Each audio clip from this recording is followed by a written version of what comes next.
بکاهیم.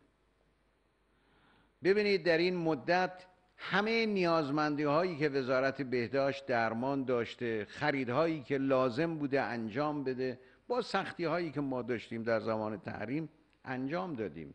به محض اینکه وزیر محترم بهداشت به من نامه نوشت که ما نیاز داریم به 150 میلیون دلار برای بیش از 30 میلیون کیت جدید آزمایشگاهی، من همون لحظه موافقت کردم و دستور دادم و به ایشون گفتم این 150 میلیون دلار در اختیار شماست برای اینکه ما بتونیم کیت های جدید رو بخریم، وارد بکنیم، با یک زمان خیلی کوتاه مشخص کنیم فردی که احتمال میدیم مبتلا هست آیا تستش مثبت یا منفی هست.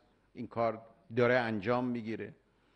نیازمندی های دیگری که بوده، هم سازمان برنامه و بودجه، هم بانک مرکزی، همه اینها یاری کردند و کمک کردند با مشکلاتی که ما داشتیم و داریم.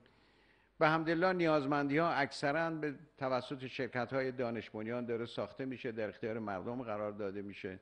22 میلیون ماسک امروز داره تولید میشه و در اختیار مردم قرار داده میشه.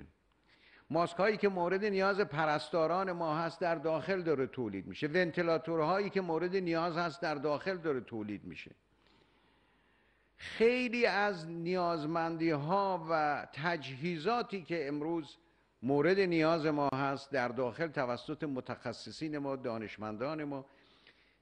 تقریباً 1/3 مقالات مهم علمی راجع به کرونا توسط دانشمندان ایرانی الان در مجلات مهم علمی به چاپ رسیده. کار بسیار بزرگ و مهمی هست. مقالات متنوع، متعدد، همه بخش ها دارن تلاش میکنن. سازمان برنامه و بودجه علیرغمی که مشکلاتی که داشت در این ایام 9000 میلیارد تومان برای طلب، البته 9000 میلیارد 6000 میلیاردش پرداخت شده تا امروز، 3000 میلیارد هم در هفته های آینده پرداخت میشه. 9000 میلیارد تومان برای کارانه پزشکا و پرستارا اختصاص داده. معلومه همه پای کارند و دارن تلاش میکنن. و من در اینجا هم به این مناسبت هم به مناسبت هفته نیروی انتظامی میخوام تشکر کنم از همه نیروهای مسلح، از نیروی انتظامی. همه پای کار بودند.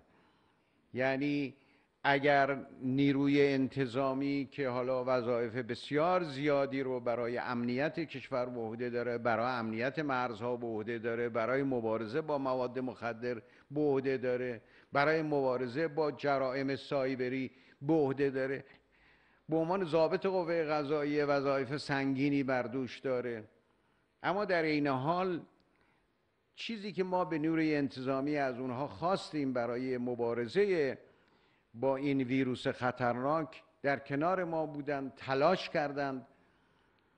امروز جرائمی که مقرر شده برای اینکه مردم بیشتر توجه کنن به خطر این بیماری، مقصود ما جریمه کردن یا پول گرفتن از کسی نیست. ما میخواییم به مردم بگیم از لحاظ نظام این مسئله مهمه، همه باید همدیگر رو یاری کنیم، کمک بکنیم. من تشکر میکنم از همه و البته میدونم که نیازمندی ما برای کمک ممکنه بیشتر باشه. نیروی انتظامی، بسیج، همه اینها پای کار هستند و انشالله به یاری هم و کمک هم ما از این خطر و از این مشکل انشالله عبور خواهیم کرد و نیازمندی های جدید وزارت بهداشت و درمان هم انشالله ما تأمین خواهیم کرد. نکته دیگری که میخوام بر او تاکید کنم، این ایام صادرات و روز صادرات بود، روز 29 مهر ماه. صادرات غیر نفتی امروز برای ما بسیار مهمه. دشمنان ما تلاش کردند تا جلو صادرات نفت، میعانات، فراورده، سایر چیزهایی که به هر حال جزو صادرات مهم ما در گذشته بود بگیرند، اما تنوع صادرات ما مانع شد تا اونها موفق شدند. حتما شما بدونید دشمن در توطئه